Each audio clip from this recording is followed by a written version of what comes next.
Hi, welcome to the DRH show where I have wide-ranging conversations with interesting people. We talk about all things psychology, mental health, and wellness. Today, I'm joined by an entrepreneur and a blogger, Shannon Arner. Thanks for joining me. Thanks for having me. It's great to have you here, Shannon. And I know that you have really an interesting trajectory in life. So if you could just share to us what made you start, what's your backstory, and how you ended up doing what you're doing. Sure. So my husband Jerry and I have a blog called Arnor Adventures. It's sort of an interesting backstory, but to sort of get you up to date, we actually owned our own business for a number of years. I started the business in college, but when Jerry and I got married, we joined ventures. And once we had that business, it was in the pet industry. And we were working 24/7. We had a number of staff and served a very large area here. I live in the States. You can probably tell by the way I talk. I live in North Carolina, but we served a number of cities here, and it was very, very busy. And when we sort of decided that that part of our life was over, we started the blog as a way to keep our family, friends, and clients just sort of in the loop of what was going on. They wanted to know about our transition, which we'll sort of get into that lifestyle in a few minutes. But it sort of started as just a space to let people know what was going on in our life. And it has now turned into a business of sorts. But as we documented that journey and keeping people up to date, it built a community. So Arnor Adventures is a lifestyle blog. We share musings of our travel adventures, plant-based dining, mental health resources, animal advocacy. Jerry and I both have our own background and personal experience with mental health. So that portion of our blog comes from our own personal experience, coupled with that interaction sort of mesh with our lifestyle as business owners through our marriage, are coupled with our lifestyle. Brilliant. And that's something that actually resonates with me because I kind of do the same thing. I'm also a blogger.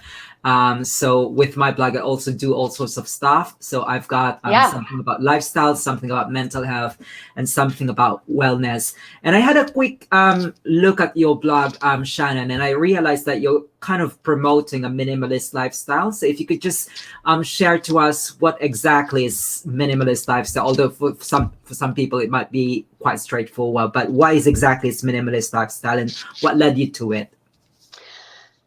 Yeah, so owning that business, and the reason I brought up that it's pet related is anyone who is in the pet industry and probably understands the mental health tie-in, is that in the beginning when I was in college and started that business, I had no idea. I actually worked as a vet tech in college, so there just wasn't there were no tie-ins with the mental health burnout aspect of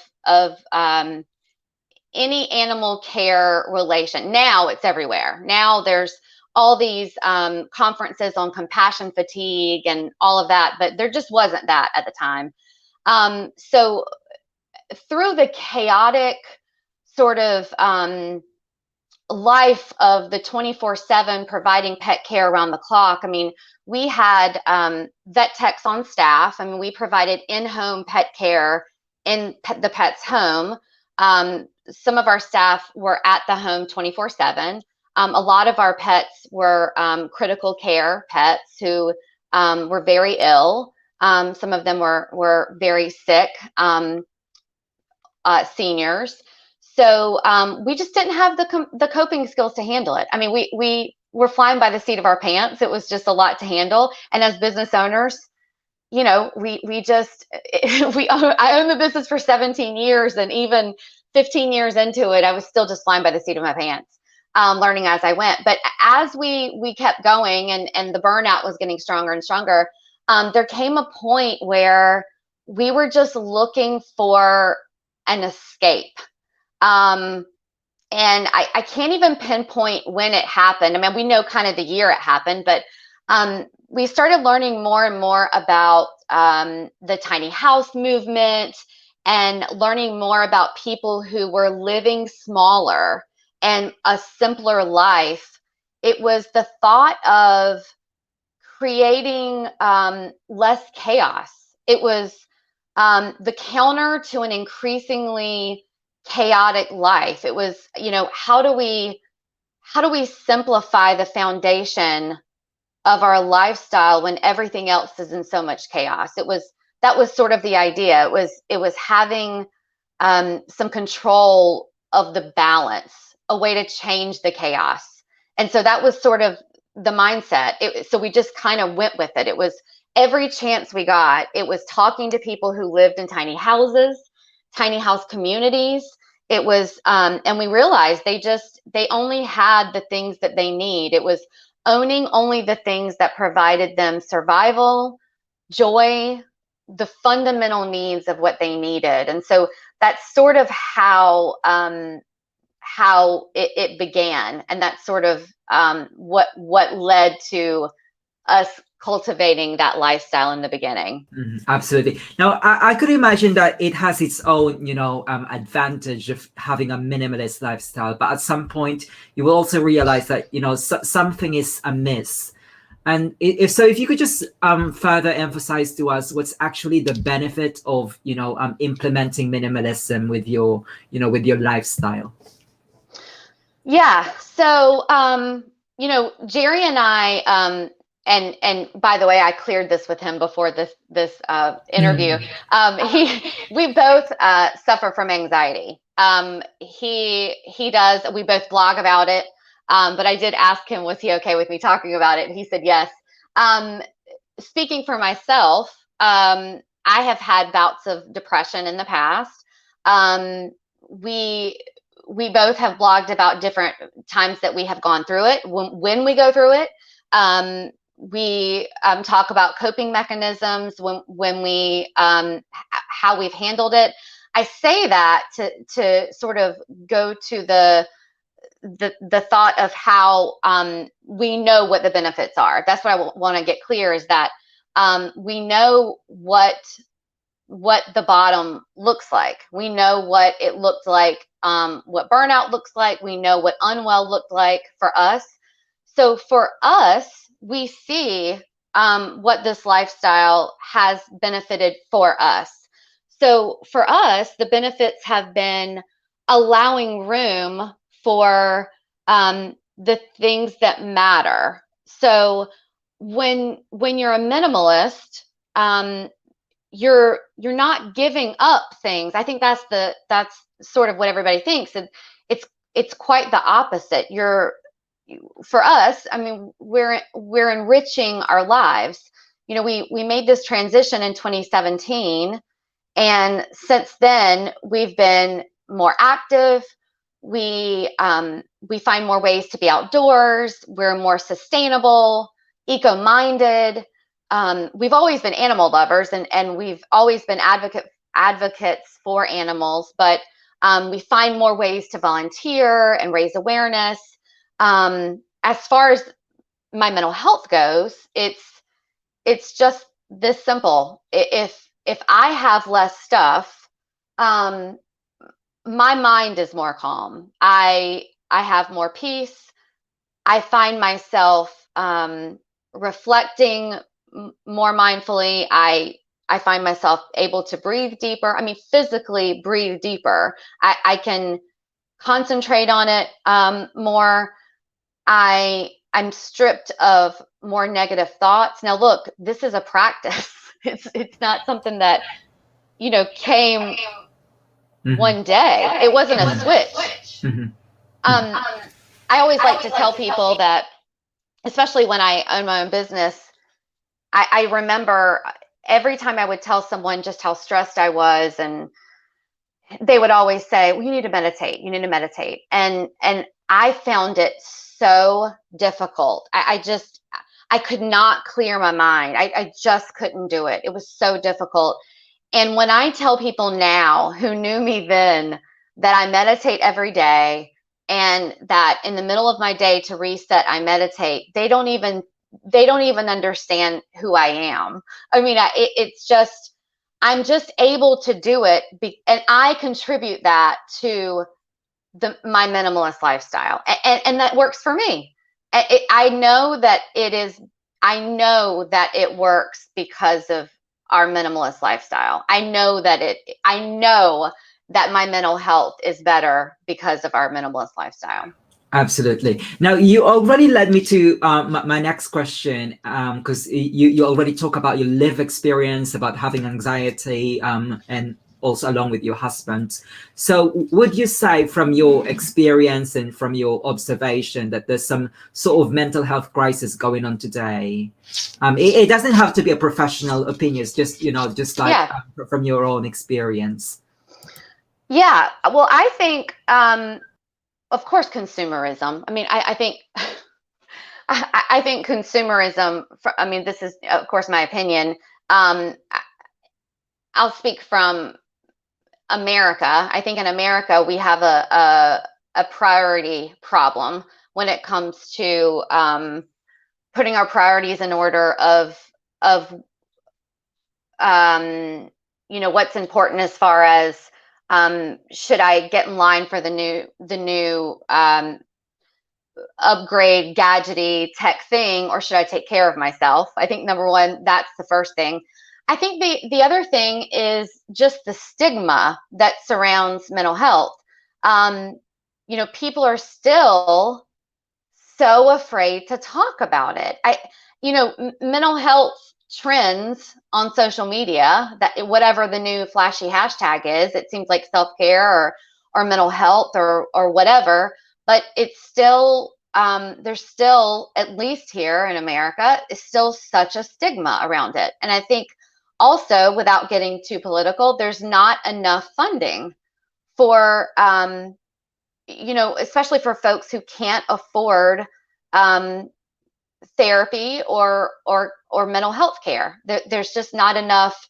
There's not enough funding around that. So we really support, and we also talk about it on our blog, is make sure that if there are resources or nonprofit groups who support funding for folks who can't afford mental health, we make sure that we put that out there. So I think the crisis really is about priorities for not only making sure that we talk about it, but make sure that the funding is there, but making sure that we don't put our money towards consumerism and we put it towards healthcare.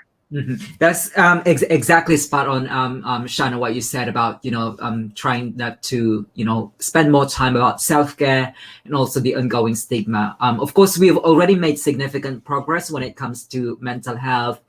For example, the language has evolved. We don't use certain language anymore, but there's still Right. stigma, as you've emphasized. But I'm glad that there's so many platforms which actually, try to create, a better mental health landscape. And I have to give credit to your blog, because you're actually a wonderful resource when it comes to mental health. So if you could just expand, share to us, how have you used your blog to bring light to the topic of mental health and wellness, and of course, lifestyle? Well, I think one of the first things is that, we try to normalize the conversation and provide a safe space. One of the things I'll talk about first, and how this sort of started as the mental health part of our blog.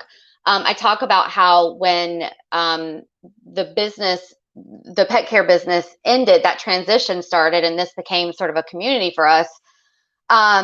Jerry and I don't have human kids. I say that because actually the painting behind us, we don't have human kids. We have the furry kids. Well, now we just have Betty White. Betty White's the white dog.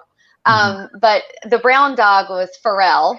And Pharrell was our dog who passed away right as the end of our business ended, that whole transition. And Pharrell was my first dog out of college. My child, neither one of our dogs or our pets have ever thought that they were pets. They really thought they were children. So I say that to tell you that when he passed away, that grieving process was very difficult. And I remember having a really difficult time, number one, finding a therapist who got it, who could really help me. I remember trying to find a therapist who could deal with grief, which there are plenty, but really finding one to mesh with me that could really help with the pet aspect of it.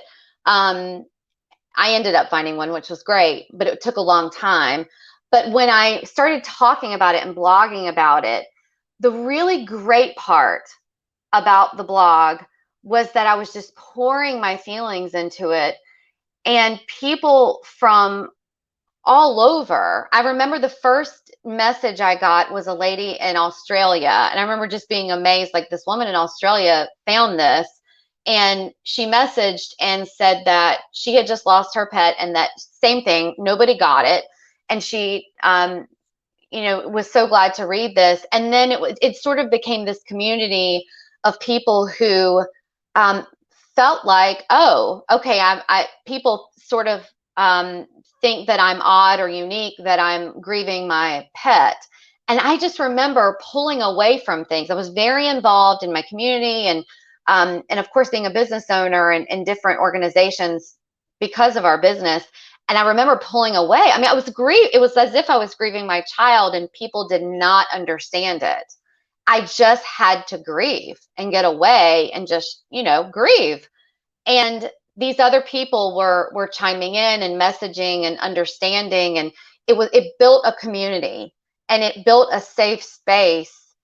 And that was the biggest catalyst for me of realizing that if you put it out and you talk about it, that it provides this light on a subject that can be really difficult to talk about. And so for me, the biggest light of our blog was that. And then that's sort of when we realized, okay, now let's start talking about these other things.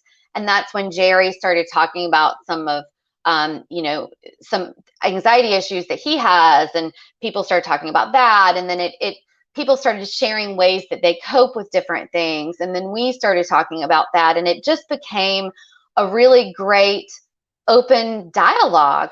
And mental health is not this scary, dirty subject. And if someone had a broken arm or a cut leg, we would fully support them going and getting help or treatment. And I just don't understand why, if someone is suffering mentally, we as a collective society are not as supportive. And it is getting better. It definitely is getting better, but we definitely want to change the narrative. And we hope that our blog has a hand in doing so. And at least it does when it comes to different formats of grief in the pet industry. So we're happy that it at least sheds a light on that part. Absolutely. Actually, Shannon, you're the second person to talk about pet bereavement. I remember the first psychotherapist that I talk about this, because I don't have a pet. It's not that I don't want a pet. I want a pet, but my husband actually doesn't want anything. Yeah, my husband doesn't want a child and doesn't want a pet, so we rather have a boring lifestyle. Or a plant. You could get a plant. Yeah, I do have lots of plants, because he allows me to have plants. I have lots of plants.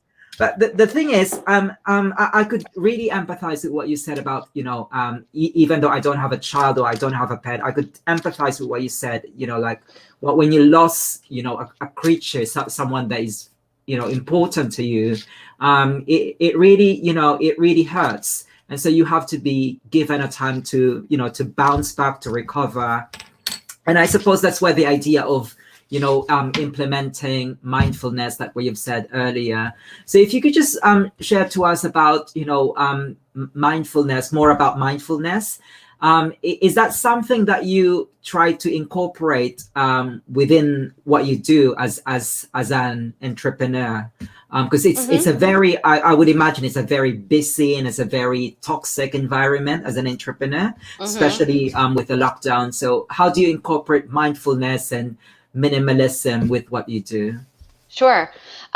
So I think, when you have less distraction from all of your things, your stuff, you're more apt to be in touch with what's going on in your head. I think one of the things that we sort of are mindful of, and that we're so ingrained in what we do, is that we create a routine. So I remember when COVID sort of hit, and we realized that this was going to be something that we were going to deal with, and lockdown was happening, that we had to continue with our routine, and being very mindful in that practice. And Jerry's really good at this, but I was talking about the meditation earlier. I just remember thinking, okay, I just need to make sure that I continue that. And I have like a daily mantra, and mornings are super important to me. So when I didn't have to be up at a certain time, I just made sure that I kept that. So keeping that morning routine, I feel like I talk about this all the time in my blog about self-care and when someone asks me, but that is so imperative, I think, for me and as an entrepreneur. And I think I hear about this all the time with different successful entrepreneurs, is that morning time. And when you wake up and you set your intention for the day, I think positive self-talk and sort of incorporating the mindfulness of shutting things out of that's negative, and having, I just think it's important with how you start your day. I don't turn on news. I don't have anything negative that's going to come in. That goes for people too. If I know that someone is going to be negative, I don't allow their texts or their calls to come in early in the day. I mean, I just don't allow toxic things to start off my day. But I think routine is super important. But look, it took a long time to get here. I wish I would have done all of these things earlier during my career. But mindfulness and the practice of being mindful of the self-talk and the thoughts that go on in your head, especially as an entrepreneur, I think is so important. And setting those routines, being intentional with your time, and setting the schedule of how you're going to be mindful of how you manage your day, not letting someone else manage your day, but how you manage your day is super important. Yeah, you know what, Shannon, you when you mentioned to me that you switch off watching the news, I actually share the same perspective with you. If I could just share, before 2020, before the lockdown and all the political turmoil, I was a regular news watcher. Like every 6 in the evening, I would watch the BBC. I would watch the news. Starting last year, I just broke that habit because I couldn't really stand what's on telly. So I just, like what you said, you just have to focus with what's positive, rather than feeding yourself with all the negativities going on with the lockdown and all the politics. It's not that we're trying to push that away, but it really affects you. Right. And you have to prioritize yourself, like what you said about self-care and implementing mindfulness and minimalism. So I want to go back to your advocacy when it comes to minimalism. I understand that you've got a range of projects, you've got a range of advocacy. So how do you exactly try to incorporate minimalism as a tool or an outlet for the advocacy or projects that you do? So, sort of like we talked about earlier, that when you have less things, the stuff, you are able to have more time and energy to do the things that are important in your life. So for me, it allows us to focus on what is important. So this is the way I like to explain it, because I think a lot of people, not everybody, but a lot of people can relate to it this way. And maybe working from home, a lot of people who were able to work from home during COVID can relate, who weren't able to previously. It's sort of like when you have a project, or when you're about to cook dinner. A lot of people can relate to the fact that you can't really cook dinner or do anything until the kitchen's clean. Or you can't really start your day at your desk until the desk is clean. Not everyone is like that, but a lot of people are. I'm that way when it comes to my life.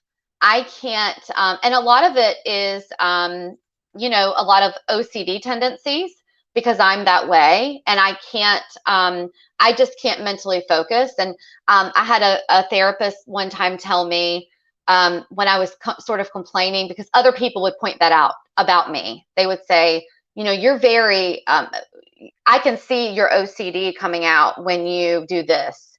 And so then I would go to my therapist and say, hey, people are pointing out that they see this.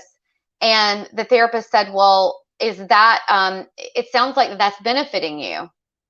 And I would say, well, yeah, it is. I am more productive when I'm able to do that. And so then it was like, well, why do I need to do something about that? So if it actually benefits me to, it doesn't interfere with my life to have things that are in order and focused. That part of me doesn't. So if I'm able to not have things and be more focused on advocacy. So when I don't have things clutter my life, and the anxiety of worrying about my stuff, we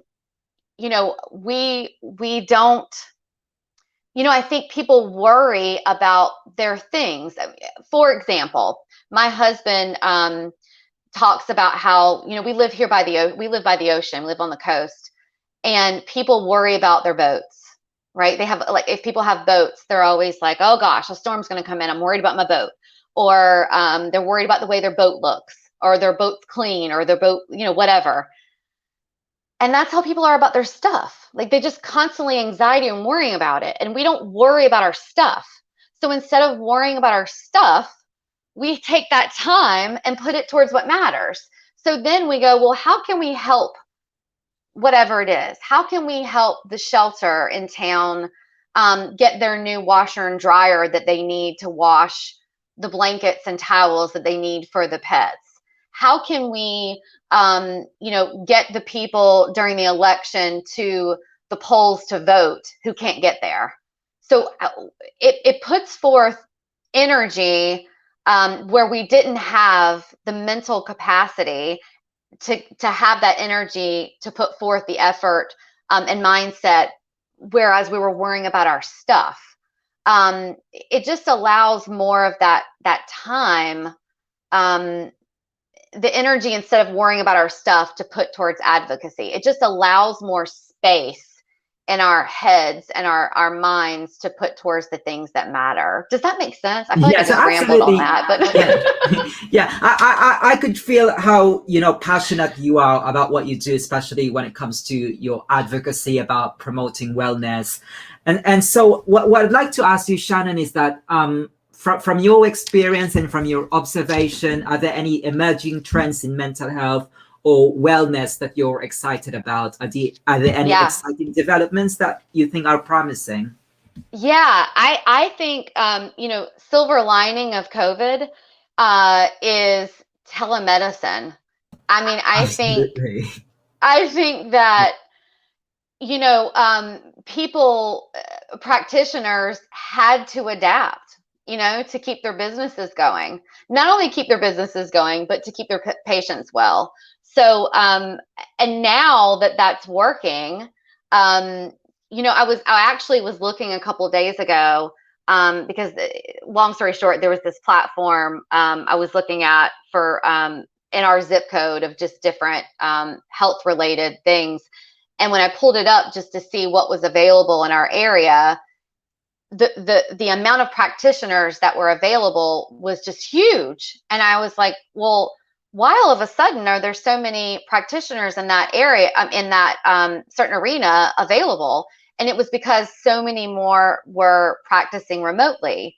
And so I think that it's going to help so many, not only patients, but it's going to help so many practitioners open up their business and allow opportunities to so many people to get therapy who weren't able to before. And I think of all the people who just needed to take the step to get through the front door of a therapist office, and now all they need to do is log on to their laptop or their computer or their phone, just to have a face-to-face conversation, because I do think face-to-face is important. So I think that trend is so wonderful. If not, if it's not their primary format of use, just having it as a tool in the toolbox of therapy, but also practicing medicine. I think that's such a wonderful trend that's going to stick around. It's really great. Absolutely. I think that one thing that we have to realize is that because of COVID-19, because of the lockdown, we realize that there's so many things that we can actually do online. If I could just share, because before I'm already doing this interview for quite some time, even before the COVID, and I used to do it in person. I used to travel all the way to London just to meet my interviewee. But after the lockdown, I just realized, it's just better, just doing this at home, and I could actually talk to a person in the other side of the world. It wouldn't have been possible if I'm not open to the idea of just doing it through StreamYard or through Zoom. But you're right, it's just different when you're doing this sort of thing in person. It would have been better if we're actually talking face to face, because there's certain nuances and flavor that's not just there if you're doing it online. But who knows, we might meet in person, the world is small. But anyway, Shannon, one thing that I really have to ask you is, because I can really feel that you really adore your pet, your non-human children. So for anyone out there who's listening, like, what's the top tip for having, if it's their first time to have a non-human child, what's your top tip? Oh gosh, I mean, Betty. I'm just sitting here saying Betty White. I mean, Betty White is our, she's just wonderful. But I bet pets in general. I mean, there's studies that show all this. I could get all into that. I mean, there's tons of studies that show that having interaction with animals alone, reduces cortisol, lowers blood pressure, it decreases feelings of loneliness. Especially during COVID, it showed that people who lived alone and had pets did so much better than people who lived alone without pets. I mean, you have interaction with someone. It keeps us healthy. It's the whole feeling of taking care of someone, of a being. It's just such a wonderful, rewarding feeling. But it's just the act of the feeling of providing companionship that a pet provides you, and that you provide that pet. I think for us too is it the whole aspect and that whole journey of their life. It keeps you healthy, not only mentally but physically.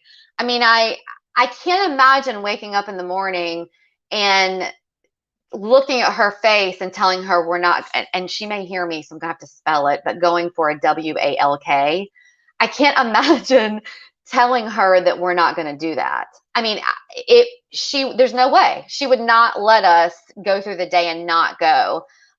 So it keeps you active.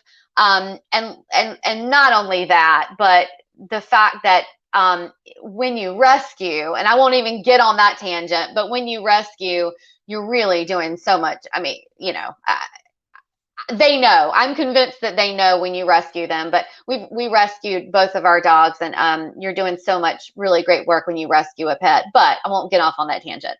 But you're just, it's so rewarding.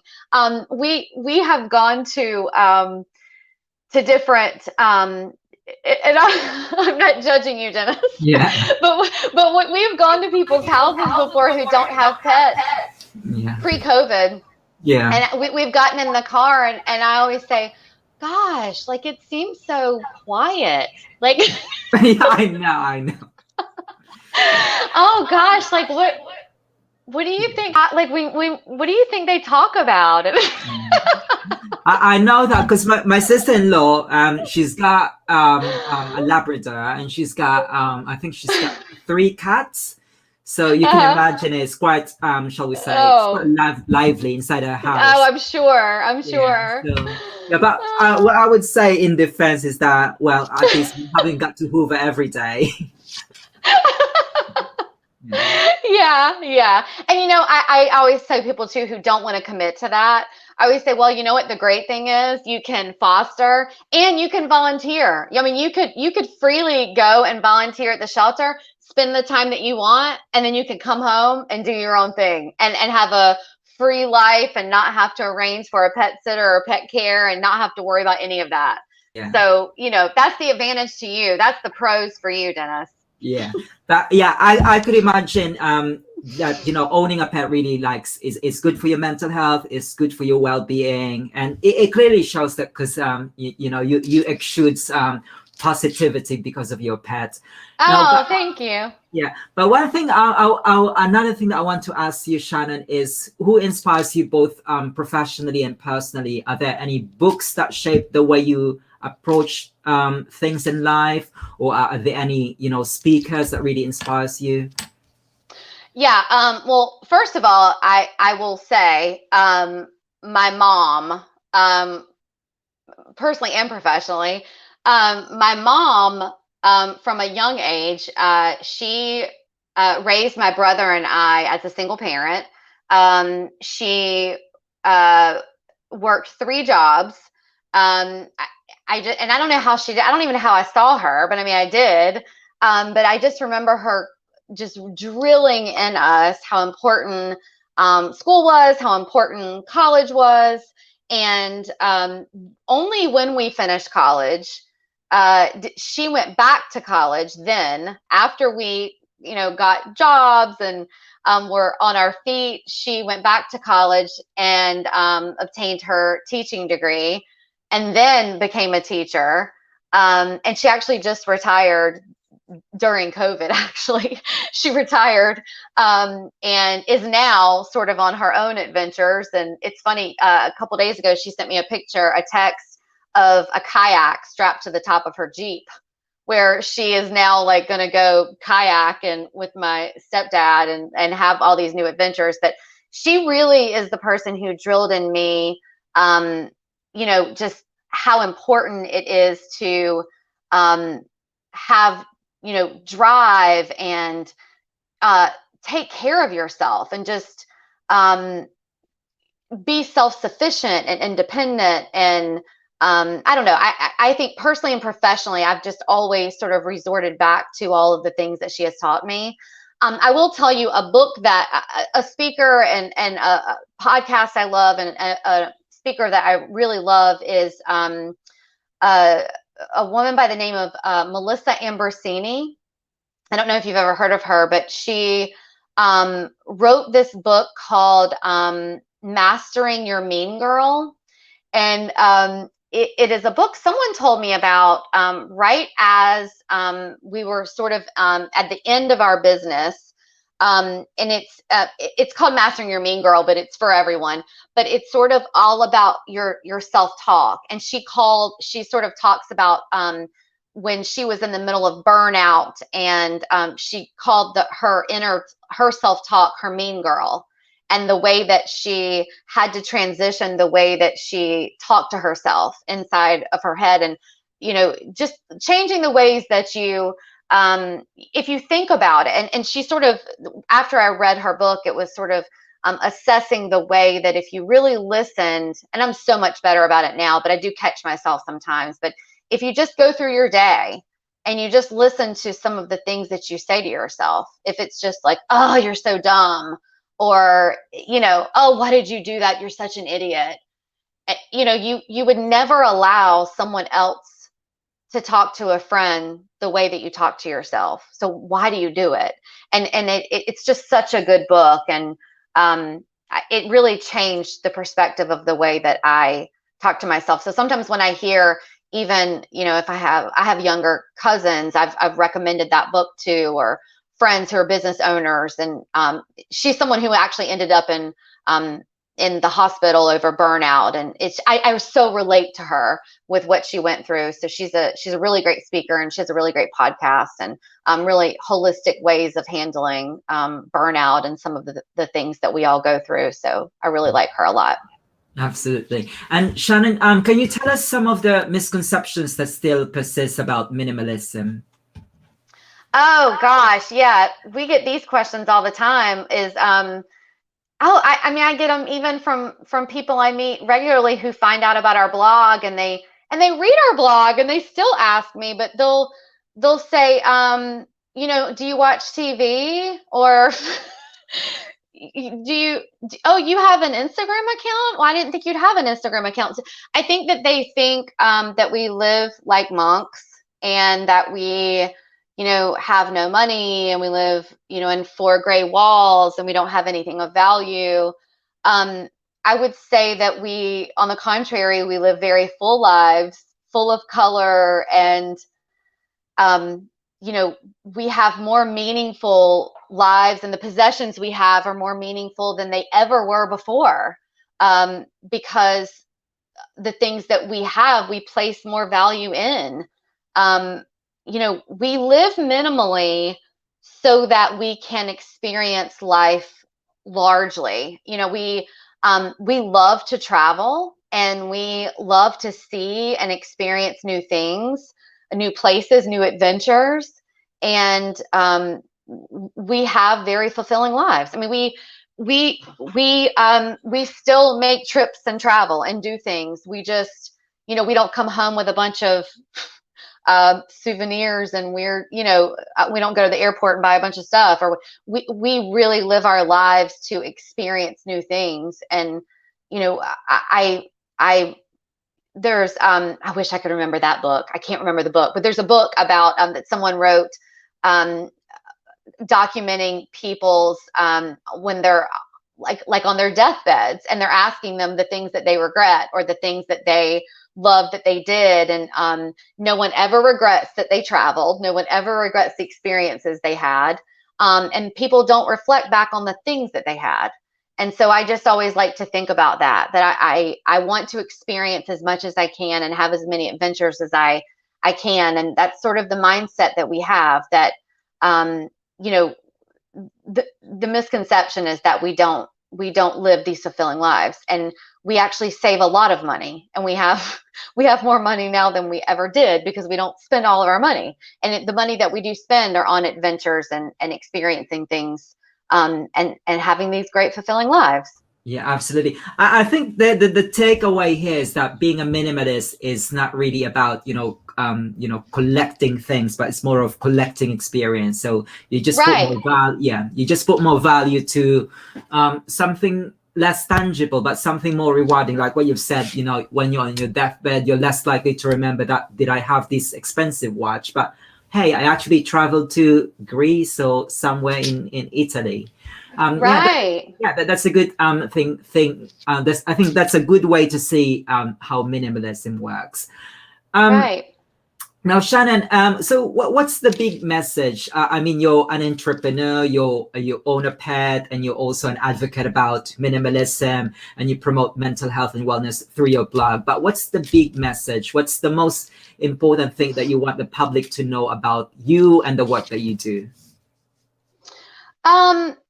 I would say that, I would love if, at the end of the day, if we could just get people to change their minds. If we can just get people to ask the question, shift their focus, if even just a little bit, towards getting them to have conversations with each other, getting them to ask themselves more about why they're purchasing things. I think, I have this conversation with family and with friends all the time, and I'm not trying to change people's lives. I'm not, I try very, very hard not to be judgmental. It's not about that. I think when people ask me questions about, well, how can I do this, or in what ways can I do this, I'm not being judgmental. I just hope that the big picture is that if we could just all be kinder to each other, get to know each other, have experiences with each other, help each other, instead of buying things and being less consumers and asking the question before you buy something, why am I buying it? I think that another thing, and speaking from myself in the past, when we're not feeling good about things and not feeling good about ourselves, we're so quick to get our phones and make some purchases and not even know why we buy things. And instead of doing that, just, have a conversation with someone and ask them how they're doing, and, being more emotionally responsive to people. I saw one of your podcasts, and I'm sorry, I can't remember her name now. It was someone who you were having the conversation with similarly, where she said this about asking people, how do you feel? How are you feeling? Mm-hmm. And the conversation was about really asking, how are you feeling? How are you doing? And really caring. And she said that people are scared to ask because they're scared of what the response is going to be, and not really knowing how to handle the response if they say, I'm not doing well. And I think that the overwhelming message here needs to be that let's just start having conversations. And if we don't know how to handle it, then let's just say, well, I don't really know how to handle it. If they say, I don't know how I'm doing, I'm not doing well. Well, I don't really know how to handle that, but let's talk about it. I just think we need to have more conversations with each other and less buying and consumer and stuff. And hopefully, if our little blog on the internet is doing that, that's wonderful. If not, maybe this podcast or this conversation is doing that. I hope that people make more room for things that matter in their lives, instead of just the stuff and what new gadgets coming out and having the latest version of the new tech gadget or whatever. Absolutely. Brilliant message, and it really resonates with me, and I'm sure a lot of people who would be watching this or listening this can relate to what you said. And Shannon, how do you relax? What's your distressing outlet? Do you have any other things that you enjoy aside from spending time with your pet? Yeah, so like I said, we live here by the ocean. The ocean is healing, which is why we moved here. We love, love, love the ocean. So anytime we can be near or in the water, we love that. We have a tiny, when I say a boat, we have something with oars, a tiny little boat. And we have like a little trolling motor on it, but we love any chance that we can be in the water. I definitely, but we walk. We have bikes, so we try to be active. We sort of again, when COVID sort of hit, I always say when it hit, when all of that happened, I knew I had to have a plan because I could just feel the anxiety was going to start coming. And to sort of combat that, I knew I needed a plan. And so I knew that every time I was going to start feeling it, I was going to get out for a walk. And so I feel like we've done more walking this past year than we've ever walked. So really it's been walking. Oh gosh. And I'm saying that, and Betty, I just heard Betty get off the couch, but We've just been doing a lot of that.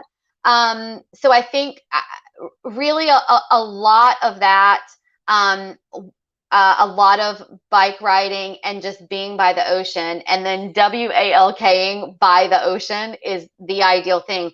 I just feel like when you're near water, I can just feel just everything sort of relaxes. And that's the most, de-stressing thing for us that we can do. And just living here by the water is just so wonderful and just such a de-stressing thing.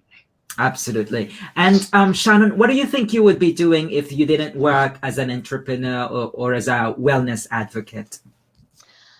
I think that I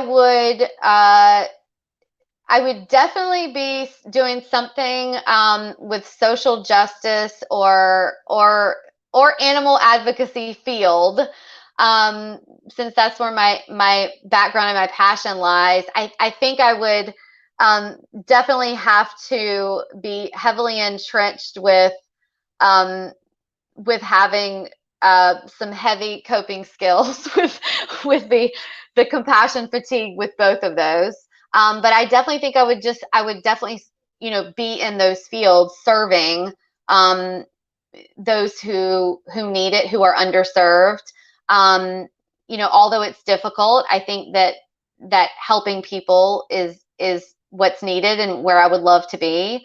Providing support, somehow maybe providing support and advocating for support for caretakers in those roles, and advocacy for mental health, just somehow for the social justice aspect of providing a foundation for and support for those nonprofits. I think it somehow would I'd still be in that arena. I could imagine that. And finally, Shannon, what else is in the pipeline? And if people wanted to reach out to you, what platforms can they get in touch with you at? Yeah, well, May is Mental Health Awareness Month.